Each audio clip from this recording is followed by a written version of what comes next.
The views expressed on this episode are those of the guest and not necessarily those of myself and the Tristan Law Show.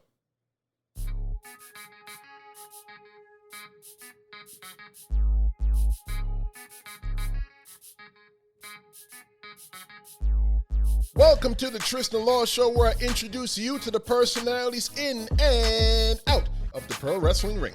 The unique part is you don't have to be a pro wrestling fan to enjoy this podcast. If you don't believe me, well, I guess you've got to stick around until the end to find out.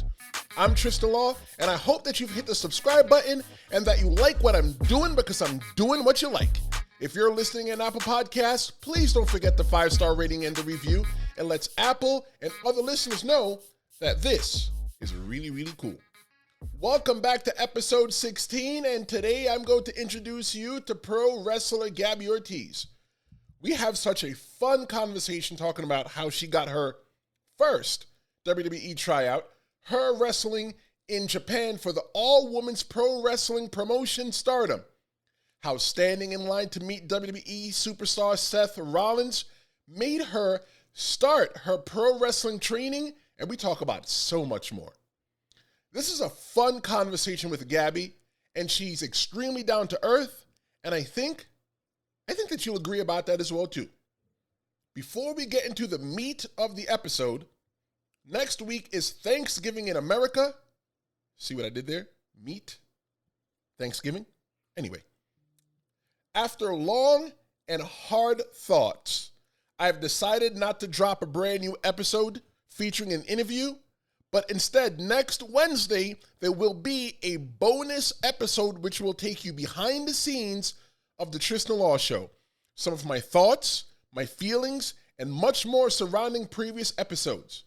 It's the perfect episodes for newer listeners to catch up by listening to the mind, the process, and some clips of previous episodes. And for you longtime listeners, it's to step deeper into the shadows of the Tristan Law Show. But hey, I've got one more thing for you. Friday, November 27th, 2020, and Friday, November 27th, 2020 only, there will be a 25% off sale on all Tristan Law Show merchandise, which you can find at tristanlawshow.com. It is a one-day only sale. So that means if you wait until Saturday, November 28th, then you're paying full price. If you've been waiting to get merchandise, wait no longer, because 25% is much better than 0%. And remember, not only will you be cool, but you'll also be supporting the show. Thank you so much for listening. Do me a quick favor. Subscribe. And if you're listening to my voice in Apple Podcasts, go in and write a review and drop me 5 stars. That's fine. If you've already given me 5 stars, go back in and give me a review, because I love to hear what you think. Don't go anywhere, because when I get back, I'll be joined by Gabby Ortiz. I am Tristan Law, and this is the Tristan Law Show.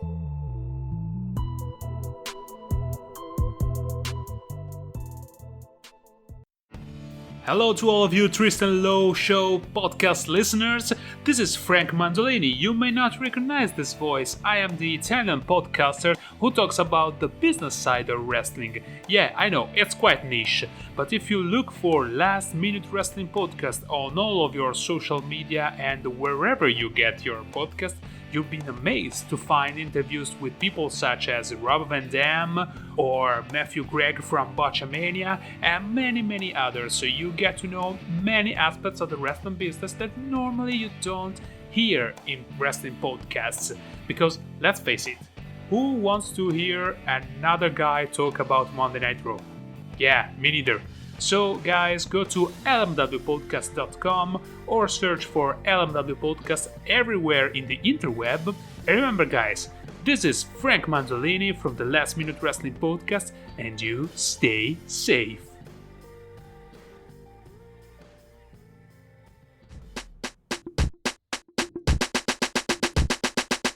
Welcome back to the Tristan Law Show, everybody. I hope you're having a great time. My next guest at this time, she's a globetrotter and has worked for the all-female wrestling promotion Stardom in Japan. She's worked with WrestlePro and WSW, which presents the top female athletes in the Northeast, and that's only to name a few. She's a feminist, and for those of you out there wondering, She's LSG's girlfriend. She's none other than Gabby Ortiz. Gabby, welcome to the Tristan Law Show. How are you, girl? Hi, how are you? I'm doing very well. Thank you very much for taking time out of your busy schedule to hang out with me today. Of course. How's wrestling been treating you with the whole COVID thing going on? Surprisingly pretty well. I'm very blessed. I'm in a good position right now. I am getting bookings places, doing outdoor bookings, doing some cinematic wrestling type things. So pre-recorded skits with wrestling involved. So I'm just doing as best as I can in the circumstances. I'm very blessed. Gabby, you're from Philly, so I'm going to flat out ask this question, okay? Okay. Who has the better cheesesteak, Pat's or Geno's? Neither. They both suck. You know what's funny? I had Corey Castle. I'm not sure if you know Corey Castle. Yeah. But I had Corey on the show and I asked him that same question. He said, dude, just go to a pizza shop if you want a good cheesesteak. Go to a pizza shop. Go to a papi store. Go to a bodega. There's a place called Jim's on South Street. Way better. Tony Luke's right down the street from the 2300 Arena. Way better. I'm telling you, Pat's and Geno's. So Geno is a racist. You don't want to go there. Oh, nah. If that's the case, then I don't want to go there at all. No, period. Nope. I support feminism along with other movements which call for the equal treatment of all people.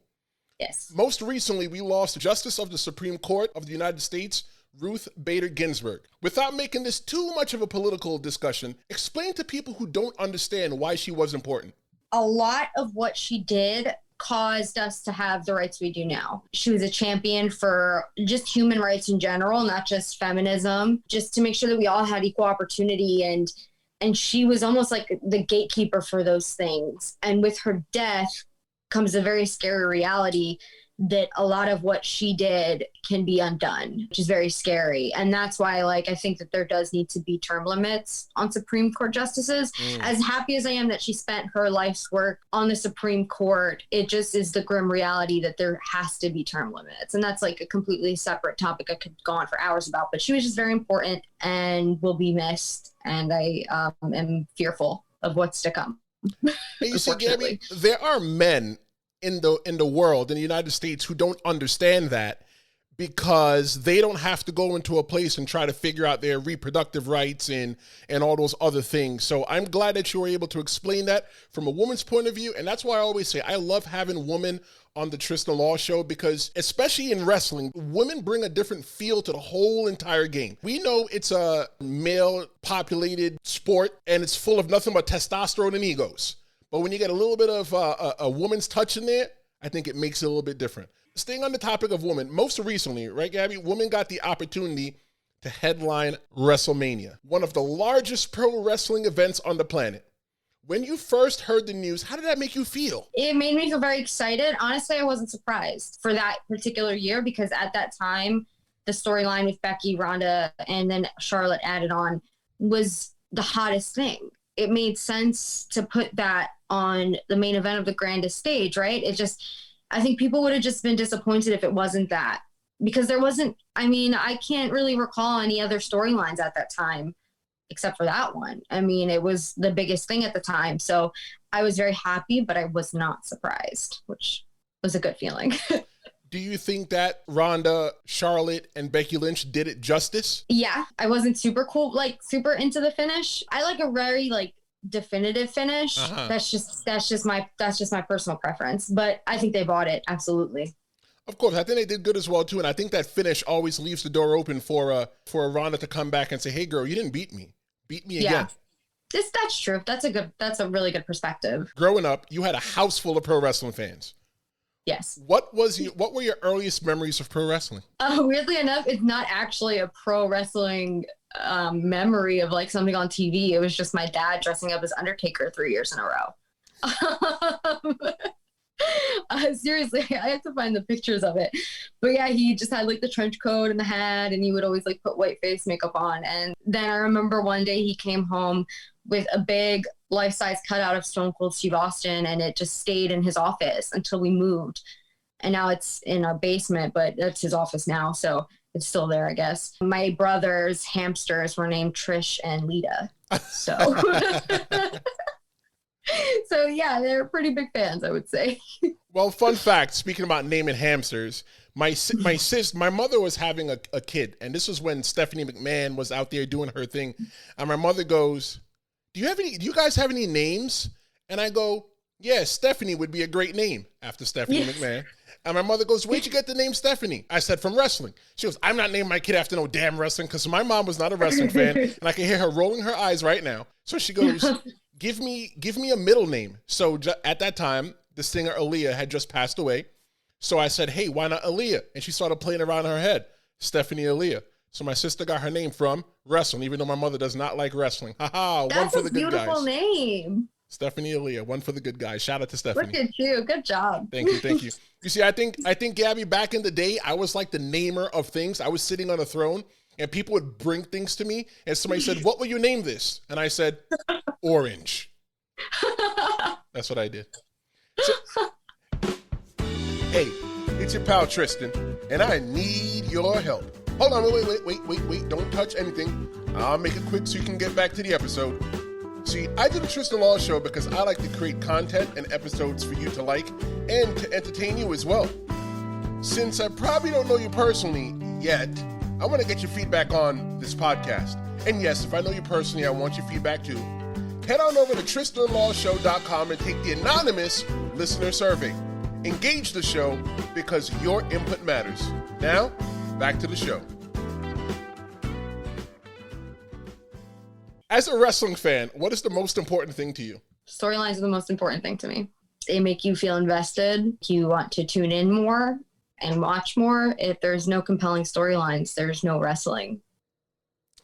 That's one of the biggest downfalls that I felt happened on the indies where I worked in Jersey like 10 years ago. There were a lot of guys and girls. A lot of the people thrown together were just thrown together as an exhibition, as, hey, we're just going to have a match because we're putting on a show. And for that, if there wasn't any big story, a lot of people in the matches weren't telling the stories.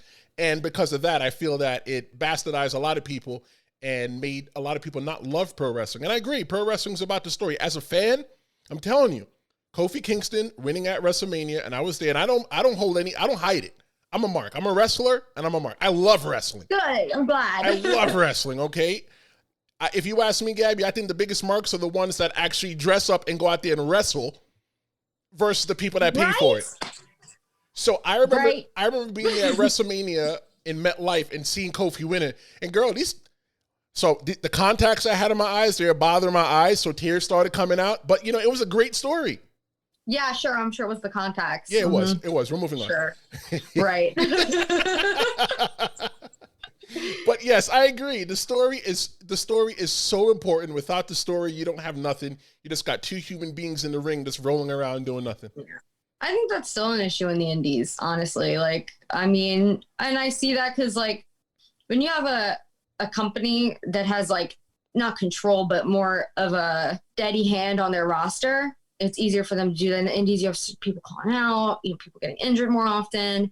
And it's and then you have promoters who don't know how to run consistent shows. Not to bury any, I'm not, burying anybody. Right. If you're a wrestler, you can relate to this. You have a promoter that just doesn't run consistent shows. It's hard to put over storylines like that and to keep them consistent. So I think it's still an issue. How important are the indies to pro wrestling? It's basically the minor leagues, right? For these big companies, to scout and to every great wrestler basically comes from the indies, unless I don't think Bianca Belair was an indie wrestler, but she's one of the few homegrown from WWE that is really good. You have to have a heart for it. Going into the indies shows your heart for it because it's not easy. Nope. It's not easy at all. And it's a good testing ground if you want to try out new things and not be ridiculed on a huge stage with millions of people watching you. And you find your family. You really do. So it's very important. I agree, Gabby. You eat a lot of shit sandwiches on the indie scene before you get to eat a steak sandwich. Sure do. Growing up, Gabby, I faced ridicule for being a wrestling fan. People always say, well, why do you watch that stuff? And I'd always respond, because the Incredible Hulk is a real person. So what did you have to deal with growing up, not only as a wrestling fan, but as a young woman who enjoyed pro wrestling? Not much, to be honest with you. I've never been that type of person to have guilty pleasures. I just like what I like, and I'm very proud of it, and I don't hide it. But weirdly enough, in fifth grade, which is where you kind of start coming into yourself, everyone in my class was a wrestling fan. We wrote fanfics and read them out loud to each other every Friday. So like, seriously, I'm like not kidding. And it got to the point where I wasn't even allowed to do it because I wasn't a big enough fan. Like, goes to show, like, who the hell became a wrestler out of all those kids? It was Exactly. me. But yeah, like, I got ostracized for not being a big enough fan because, like, I missed, like, a Monday Night Raw once. Like, yeah, it was that serious. It was like a cult. It was hilarious. And, like, all those kids will message me now and be like, I can't believe you're an actual wrestler now. Like, I wanted to be one. And I'm like, I don't know what to tell you. But really, I was never ridiculed for it. I mean, I never let myself be ridiculed for it, I guess, because I didn't care what people thought. What was the moment that you knew, man, I am hooked to pro wrestling? Was it when your dad dressed up as The Undertaker? No, that's when I was thinking, like, maybe I shouldn't be a fan of this stuff. It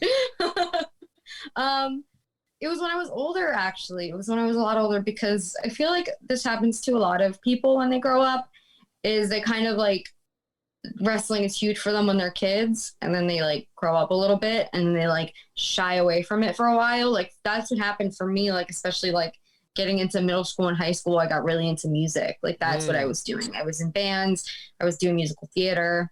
So I kind of like lost wrestling a little bit. When I turned about 19, I started rewatching it again extensively, and I thought, I'm an adult now. This is performance. This is athleticism. I can do this. And that's when I decided to start training. Aside from being a wrestler, what else do you bring to the table performance-wise, entertainment-wise? I bring the table. There you go. There you go. I should bring the table. I got trained by the Dudleys. I got the table. You have the table. I'm so sorry. Forgive me. No, that's actually like, so I bring the table is some guy that I used to train with. That's like his Instagram name, and I think that's like the most hilarious thing. It's like what do you bring to the table? I bring the table. It's so funny. I'm going to use that. Shout out to him. Follow him on Instagram. What else do I bring to the table? A charisma, I guess. I'm just a solid person, I think. Like, I'm very easy to work with, and that's super important. I can act.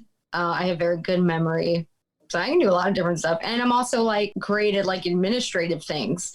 So if you need like a help in your office, I can help you with that too. I know that that's so boring, but it's valuable if you need it.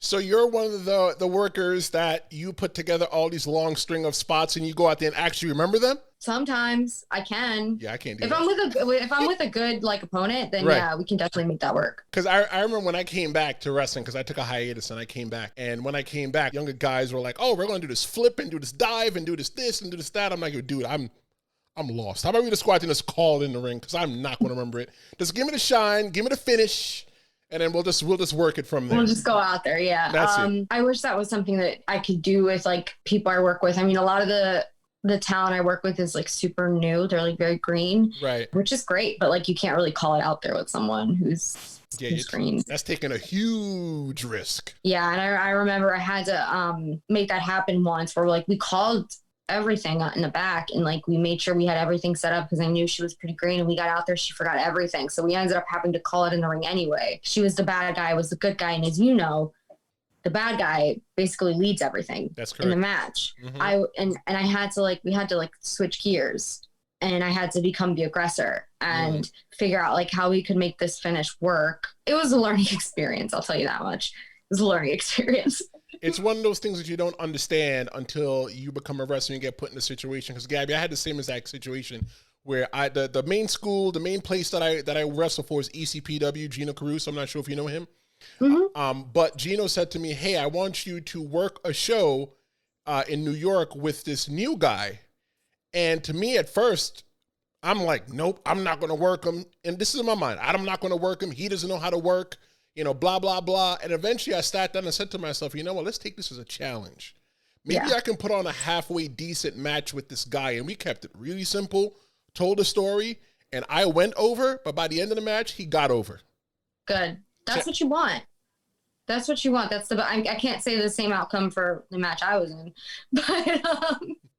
but that's ultimately what you want to happen. Which in-ring performers did you look up to while you were growing up? I like China, even though we're starkly different performers. I just thought she was like such a spectacle and like so fun to watch. And it was cool to see her wrestle guys.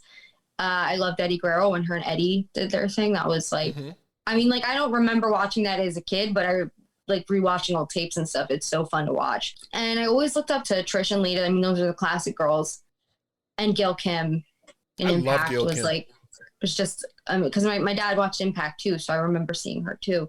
I mean, I think she's one of the greatest wrestlers of all time. I just think she's incredible. I saw like a really old tape of her at training. She was doing stuff that like I see like these new like flippy dudes do on like huge like GCW like Beyond shows. Mm-hmm. And she was like doing that in like 99. So it was cool to see that. What was the moment that you said to yourself, I need to do this? It was at a Seth Rollins meet and greet. I know I was a pretty big Seth Rollins mark. I guess I still think he's great, but at this point, like I really, really liked him, and I couldn't afford to go to the Royal Rumble, which was that same night in Philly.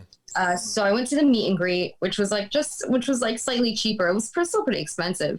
So I went to the meet and greet, and like I was in line, and I dressed really nice for it. Like I had like, you know, a nice outfit on, like business casual, I guess. Right. And you know, I was in line, and you know how wrestling fans are. They wear the t-shirt, they wear the jeans, they wear the hat, you know what I mean? Like there's no one really dressing up to a meet and greet. I thought that that's what you did. It's not.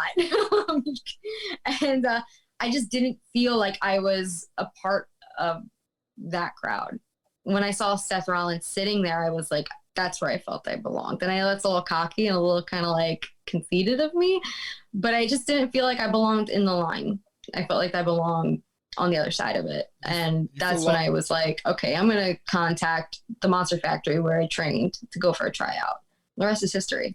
I feel that 100%. And I always tell people, you know, there are two types of people at a wrestling event. The ones that belong on the paying side and the ones that belong on the entertaining side. And you know what? We still need everybody. And I'm glad that you had that swag. You know, don't doubt yourself here on the Tristan Law Show.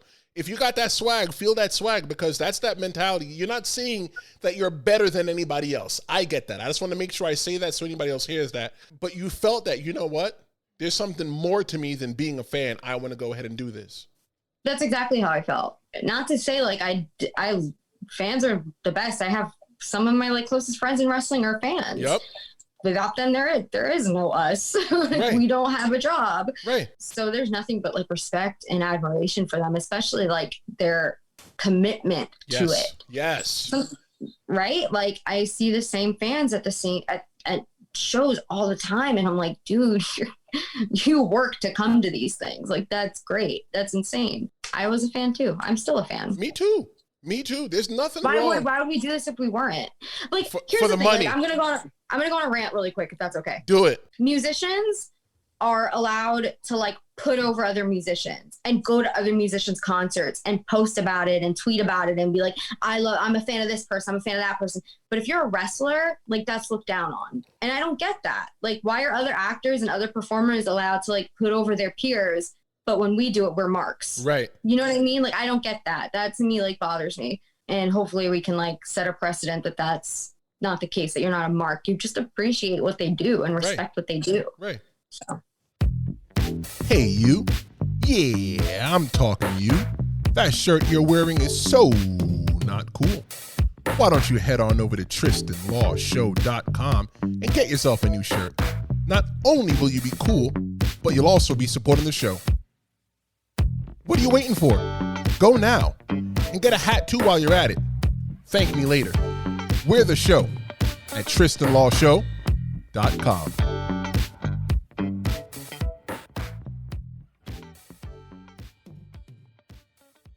When I first went to wrestling school, it was forbade. I don't know if that's the word. It was forbidden for us to go to wrestling shows. I remember my first ever pro wrestling show was Extreme Rules. It was Extreme Rules 2007 in Jacksonville, Florida.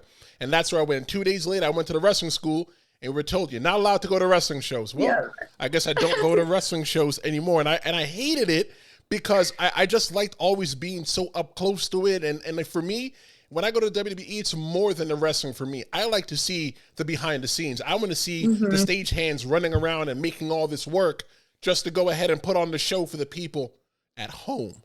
Yeah. It's so interesting to watch. It really is. That's basically the same thing happened to me. Is like I met Seth Rollins and then I went to wrestling school and I was told I could never do that again. Like, and then there was one girl who came in to train who was like a huge like Fozzy fan, like more so than Chris Jericho. She loved Fozzy. Right. That was her thing, to go to Fozzy shows and to go to the Fozzy meet and greets. Our trainer said, "Oh, you can't do that anymore. Like, you can go to the concerts, but like, don't post about it. If you go to a meet and greet, don't post about it." And like, that was her thing. And she left the next day. She had like put down like $300 too. She was like, she was not having that. And now that I think about it, it's like, who cares? Like, just go enjoy yourself. It's your money. Do whatever you want. Seeing that you went to the Monster Factory, you got trained by, and correct me if I'm wrong, you got trained by QT Marshall, Punisher Martinez, who's now on NXT. Punisher Martinez, I actually had the opportunity to work Punisher Martinez way back in the day when he used to work for Gino. And we used to wrestle at the TV tapings all the time. But fun fact, QT Marshall, him and I actually went to Team 3D together. When we went, he was a lot more advanced than I was. He started in Jersey and went down to Florida to progress. And look at QT Marshall now. QT Marshall's on AEW, so shout out to him. But how did you find your first pro wrestling school? I Googled it.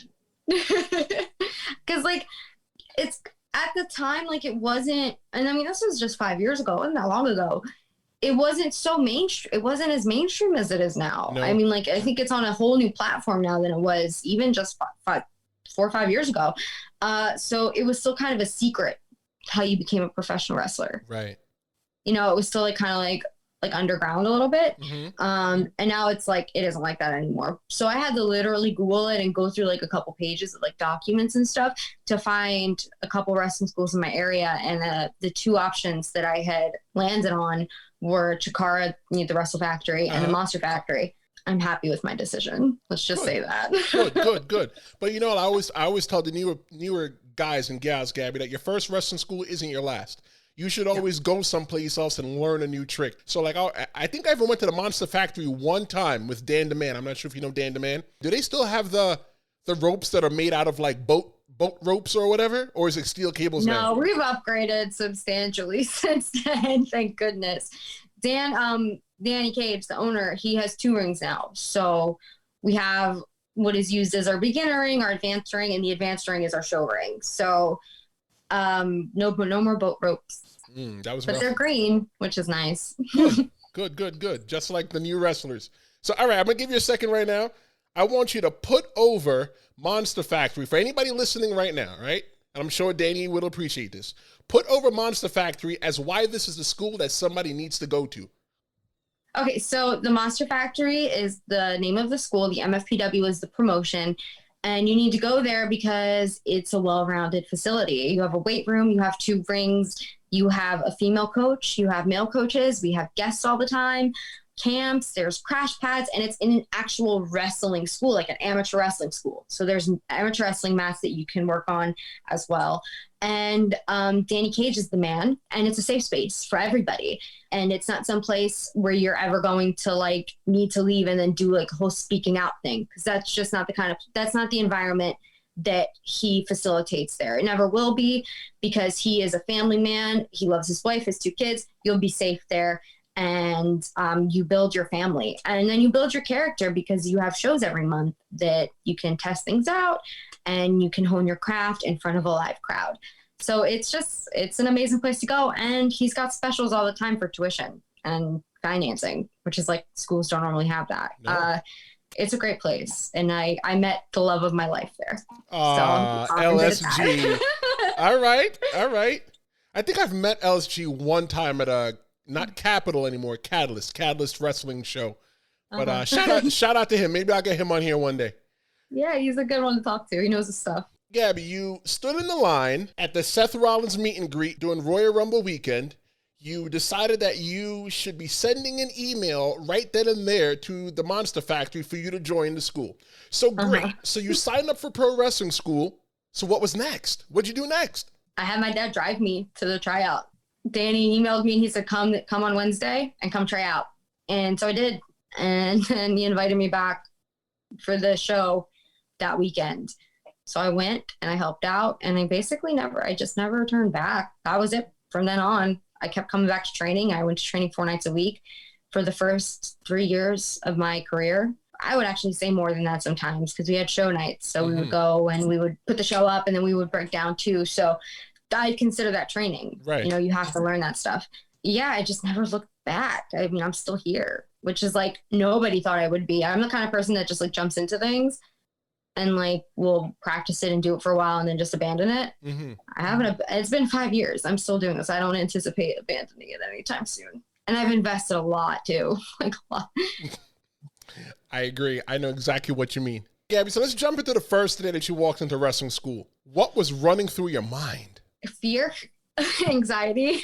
I was super nervous, but excited. I didn't really know what to expect. I mean, I saw some videos that Danny Cage had posted on YouTube of what the Monster Factory experience was like. So I had kind of an idea of what to look for when I got there, but you never really know, you know, like there's always this perspective that's shown, but like your experience is always going to be different than what you see. True. And it was, I mean, it was nothing like the videos that I saw. It was very different. I mean, what was running through my mind was just to like be prepared as you can be and try not to look stupid. I was neither of those things. I was neither prepared and I looked very stupid. But that's a part of learning. So when you had your first match, who was it against and were you ready for it? My first match was against Riley Shepard. She is another independent wrestling woman in the New Jersey area. She is great. We're still on shows together all the time. She's one of my closest friends. Was I ready for it? I never think you're really ready for it, to be honest with you. No, I wasn't. I was scared and nervous, but excited. The same thing. It was almost like feeling it was like my first day. It felt like my first day back. I was terrified, but we got through it. And it's not the worst match in the world. I rewatched it a couple days ago, actually, because I was like, oh, let's see this. And I watched, I was like, oh, it's not so bad. I didn't do so terribly. Simple match, lots of fun. And I got through it. And then from then on, I knew I was like, okay, I'm ready to be a wrestler now. Like, I can do this. And it took me a while to debut from when I got to wrestling school. Like, there were plenty of people that had joined after me that were on shows consistently. Right. And I still hadn't been booked yet. So it was nice to get that recognition and get booked. Knowing what you know now, if you could jump into a time machine, preferably a DeLorean, because Back to the Future is my favorite movie, give yourself some advice right before you walked out to the crowd for your very first match, what would you tell yourself? Get better gear. I know that's so stupid, but I was wearing like athletic clothes from Easy Pickens. Like it looked so bad. Like now my gear is like heightened. Like I always wear really nice gear, right. And I just would have worn better gear. I would have had something made for myself at that point. A lot of people don't understand the gear is what sets you apart. Your gear, your outfit, the costume that we wear in the ring is what sets you, what brings you from a lower class to like an upper class. I asked you the question earlier from one point of view. Allow me to get it from another. What is the most important thing to you as a pro wrestler? Conditioning. Because you can get blown up out there, like you get really winded very quickly. Pro wrestling conditioning is just different than any other type of athletic conditioning. I remember going to the tryout at WWE, and there were like power lifters, football players, like collegiate football players that could not keep up with me. I'm 5'0". At the time I was like 115 pounds. It's just a very different kind of athletic conditioning. And it's so important to what you do, because you can do the moves, you can do all the moves you want, but like your energy is like expunged when you're doing the in-between stuff, when you're selling, when you're reacting to the crowd, when you're the in-between stuff, whip reverse, and you're running and you have to make it look athletic. Right. You got to drop down, leapfrog, duck one, cross body. Leapfrog, simple. Yeah. And your footwork, it's so incredibly important. And if you're not getting it right, you're going to get blown up quicker and people are going to notice. I mean, people aren't stupid. They can see that. Yeah, so I think your athletic condition, because like for me, the promos and character building and storyline stuff, that kind of comes naturally to me. That's what I was trained to do growing up since I was a kid. But athletic conditioning is something very different for me. It's something that I was not trained to do. So it's something I had to learn as an adult. And that's why it's so important to me, because it's something that just didn't come naturally to me like other people. Yeah, but you mentioned that you went to a WWE tryout. On my show, the Tristan Law Show, I have people that are not wrestling fans that listen to this. I have wrestling fans that listen to this. And I have wrestlers that listen as well. So explain to everybody the process of how you got that tryout with the WWE. I was waiting for my head trainer, Danny Cage, to give me the okay to go onto WWE's website and create a talent profile. If he found out you did that before you got the go ahead, you got in trouble. Like you had to be ready. So he gave me the go ahead. So I did just that. And I was on their talent profile. Like I had a talent profile for like 2 years before they contacted me. And he had been telling me he'd been putting out feelers with my name to like different talent recruiters out there and stuff. So I'm sure when they saw my name, they were like, oh, this is Danny Cage's girl. I got an email, a save the date email, just to confirm that I was available for a couple dates. Just a month later, it wasn't like you had a ton of time to get ready for it. Well, you should be ready for it if you're a wrestler, you know? Right. I got to save the date. I emailed them back saying I'm available those dates. And then a couple days later, I got my flight information and a whole pamphlet and an itinerary, basically telling us what was to be expected. And then I got there and that's not what we did at all. Like the itinerary was wrong. They were like, we're switching up everything. We're not doing any of this on the itinerary. Forget it ever existed. And I was like, that sounds like pro wrestling to me. That sounds exactly like what would happen. It's a 3-day tryout and it's promos. So you talk on the mic, you do a 1-minute promo, or sometimes they'll just come up to you randomly with a mic, ask you a question, and then you answer it. Cameras everywhere, matches, and a lot of conditioning, a lot of like running the ropes, rolls, basically and having personality and charisma and energy the entire time. Because that shit gets like really tiring. I'm sure. By the end of the day, you're like exhausted, but you have to keep the energy level up the whole time. So you created this talent profile just so that everybody understands. It's not something that you just like set and forget it. It's something that you have to actively keep updating, right? You got to add new pictures and everything else that they need, right? It's not just a set it and forget it type deal, right? Thank you for reminding me, because I have to update that. Good. Thank you. I look very different than how I looked 2 years ago, so I should probably fix that up now. Well, when you do, and you do make it, because let me tell you, I champion for every single person that I meet to go ahead and get to that next level, because why not? Why not? Why not? Especially now. I want you to headline WrestleMania, because one day I want you to say, hey, I remember that guy, Tristan Law, I did a podcast with, you ready for this? 2 years ago. You see, I'm putting it into existence. In 2 years, you're going to be at WrestleMania. And you're going to be like, you know what? Let me call this guy. Maybe I can do a podcast interview with him. Boom, there you go. I don't wish bad juju on anybody. Girl, I hope you make it. I hope LSG makes it. I hope everybody makes it, you know, to some sort of stardom, because it's what you really want to do. Why the hell not, right? Yeah, for sure. And there's room for all of us now. There really is. There used to not be. But now it's the time. It's prime time for us as wrestlers, I feel. I 100% agree, especially with AEW being out there now. They're opening up the floodgates and pulling everybody out the indies. It gives guys like me opportunity to step up now, because, you know, I left and then I came back. I pretty much started over. So now I get to make my name on the indies. Maybe I could be like a king of the indies guy. And then maybe AEW might say, hey, Tristan, we want you to do a podcast for us, or wrestle for us. But it's more of a possibility than it isn't, honestly. Like, definitely. That's what the AEW is doing. I mean, it's like they've created a whole different platform for us indie guys, which is like very exciting, because most of their, like, I mean, you have QT Marshall. He makes a lot of decisions there. He really does. I mean, right. I'm, you know, he knows what it's like. Right. He knows what we go through. I mean, Cody doesn't necessarily understand that kind of that lifestyle on the indies, because he kind of was just always like a big superstar. But QT does. The Young Bucks do. Yep. So QT definitely understands. Because I remember him, he tried out for WWE. He was even on NXT. He was in Impact. He was in Ring of Honor. And like golly, I worked him one time. It was a coincidence. I was in New Jersey wrestling at the time, and they said, hey, we want you to wrestle this guy QT Marshall. You ever heard of him? Hell yeah, I know QT. I haven't seen him in years. And even being in the ring with him for that short amount of time, I learned something, and I always appreciate that from him. My first training match was with him. So I don't consider that my first match, but like it technically was. Yeah. I mean, it was with him, and he let me give him a curb stomp, because he knew I was a big Seth Rollins fan, which I thought was very sweet. He is awesome. He's a great guy to learn from, and a good guy to have in your corner, and he gets this lifestyle. He really does. I agree. In the intro, I mentioned you wrestled for the all-women's wrestling promotion Stardom in Japan. Yes. To us American pro wrestlers, wrestling in Japan is a big deal, and Japan is a whole nother world away. How did you secure that booking in Japan? So I went to a tryout when Women of Honor, which is a subset of Ring of Honor, it's their women's division, partnered with Stardom in Japan to basically like share talent between the two promotions and have girls go there, girls come here. back and forth. And I went to the tryout, not thinking anything of it. I had just debuted, like I had just had my first match. So I didn't think anything of it. I was like, this is going to be a cool learning experience. I found out the day before that I could go because a girl dropped out. I was like I don't know what the word is. You're like a fill-in. Yeah. So I was a fill-in, exactly.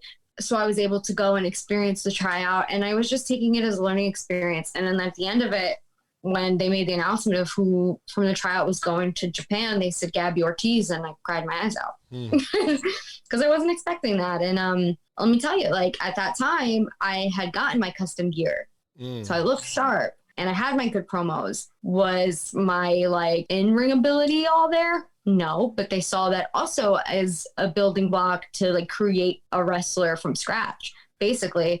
So I had like all the elements there that they needed to basically like start me off. 2 months later, I was shipped to Japan for 2 months. That was it. I mean, then a couple other girls from Ring of Honor went over to Japan too. I think it was Kelly Klein and Mandy Leone. The whole thing sort of dissolved as things like that do in wrestling. It happens. But it was cool to be the first person to do it. And I can say that, which is fun. What is it like working in front of a Japanese crowd versus an American crowd? Stardom is very different than other promotions in Japan, other women's promotions. Stardom is like being a pop star, which to me is like a dream come true. The way that you're treated, especially like during meet and greets and stuff, fans are not allowed to touch you unless they pay for a separate thing. Fans will pay for the shirt off your back if they wanted to, which they did. And they're just much more respectful. I think that they have less of a, they're less entitled. Not to say that fans are a little entitled, but who isn't? They're just less entitled to like your time. And they understand that I'm a fan. This is my place in wrestling. And I'm here to support them. I want a signature. I want a t-shirt. And then I will be on my way. And I think that it's a myth that they're quieter.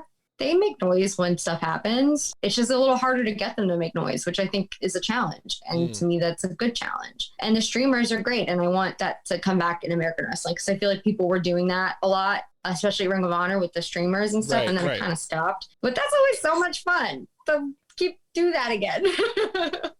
So what I take from that whole entire thing, Gabby, is if I ever get the opportunity to wrestle in Japan, wear more than one shirt so I can sell it off my back. There you go. There you go. You know what's funny? Remember I was telling you about that crappy gear that I wore my first show? Yes. I sold it there. What? I sure did. I paid like $20 for that stuff, and I paid like $300. 300 American? Yep. Wow, look at you for a pair of pants that. What? I think any American, they just love American wrestlers. Like just go with stuff to sell, and you'll sell it. If WWE, Impact, or AEW Brass are listening right now, and let me tell you, I feel like they're listening.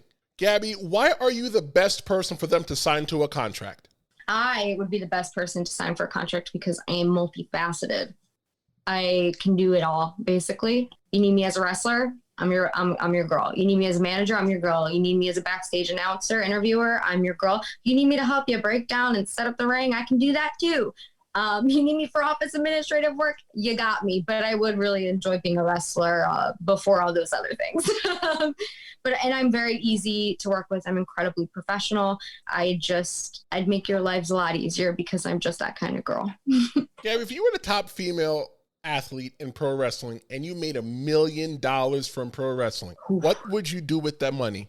I would buy my dad a house. Where? In Philly. He wants to stay here. Oh, so he's not trying to leave. Okay. Nope.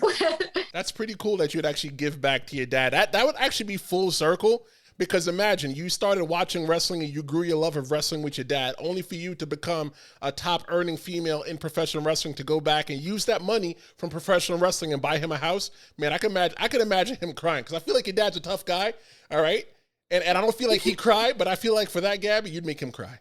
I would. I definitely would. He drove me, before I got a car, he drove me to all my practices. He drove me to all my shows. He is the reason that I'm in the position I'm in right now. He's the reason you and I are talking, as far as I'm concerned. Giving back to him is like my main motivation, really. Who is Gabby Ortiz? She's the best. Now, Gabby Ortiz is a professional, fun-loving, tough cookie, because there's a lot more I could say about that, but in short. Well, good. I hope it's not a stale cookie, because everybody always goes, I'm one tough cookie. I'm like, I hope it's not because it's stale. I'm nice and freshly baked. Well, what's next for Gabby Ortiz? I got a couple really cool shows coming up. I'll be at my home promotion. We're starting up again after the whole coronavirus pandemic. And I will be working with TCW, all in Jersey. And in Minnesota, I will be working with Kickstart My Heart Wrestling. And Long Game is being signed somewhere within, you said, the next 2 years. 2 years. So we'll see. No, 2 years you'll be at WrestleMania. So that means you'll be signed in the next year. Girl, you better work your butt off when you get to NXT. Oh, yeah. I will, for sure. Hey, well, Gabby, thank you so much for hanging out with me. I appreciate you. Thank you for having me. You're welcome. Tell everybody where they can find you on social media. Yeah, you can find me at Gabby, Gabbity on Instagram and Twitter. That is where I'm the most active. Me too. I'm actually going to go ahead and follow you there right now. Gabby, it was a pleasure having you here on the Tristan Law Show. You're welcome back anytime. Just let me know. Will do. And for those of you wondering, I'm going to let you know who's going to be here next week and my thoughts on this amazing interview when we return here on the Tristan Law Show.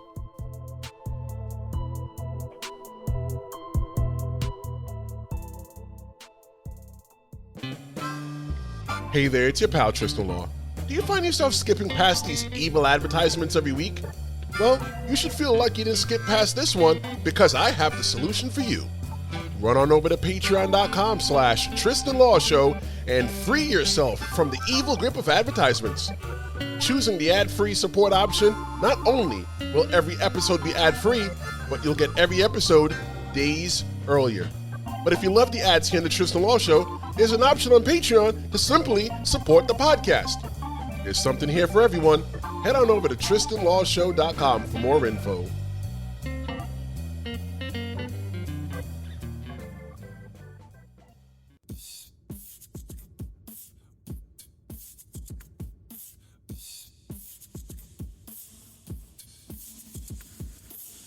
Welcome back to the Tristan Law Show, and I am Tristan Law. I am looking for more bands and brands to work with. We can play your music or advertise for your band or brand. No one is too big and no one is too small.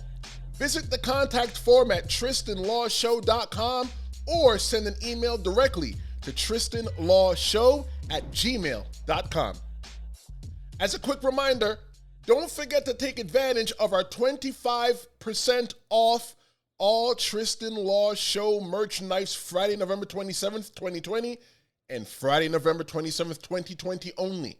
Remember, not only will you be cool, but you'll also be supporting the show. But hey, what did you think about Gabby? Feel free to let us know on social media.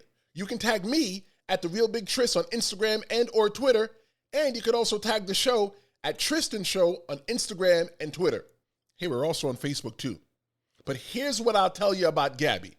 Gabby's cool, she's motivated, and has a lot of potential. She's fired up, and that fire is going to get her to the next level. You may not be familiar with her work, but you have access to YouTube. Check out her in-ring work, and when she makes it big, remember you heard her here on the Tristan Law Show. Her relationship with her dad is super awesome. I want you guys to know this. I don't have children, but when I have kids, I'm going to be the same fun dad like Gabby's dad is when I have my own children. Her dad sounds like a really cool dude too. Shout out to Papa Ortiz and the whole entire Ortiz family. Don't forget, next week, there won't be a new episode of the Tristan Law Show, but instead there'll be a bonus behind the scenes best of Tristan Law Show episode. You hear my thoughts and opinions on a lot of the previous content you've already heard and some behind the scenes information. I need a favor from you. Yep, I'm talking to you. Share this episode on social media. Don't make this be the thing that you do. Let's make this a thing that we do. Walk up to a random stranger and tell them to listen to the Tristan Law Show. Yeah, they may think that you're crazy, but who cares what other people think? Fine. If you're worried about being judged, go on over to TristanLawShow.com and at least buy a t-shirt. People will think that you're really cool. Rate the Tristan Law Show 5 stars on Apple Podcasts and leave a review, please. Reviews mean a lot. Whichever podcast platform you're using to listen, please subscribe to get notified when new episodes drop. The best part is that it's free. Learn about myself and the Tristan Law Show by typing TristanLawShow.com in your internet-enabled device for more info. I'll be waiting for you next week. I'm Tristan Law, and this is the Tristan Law Show. And until next week, gobble gobble. Gobble gobble. Oh, wait. I mean, adios.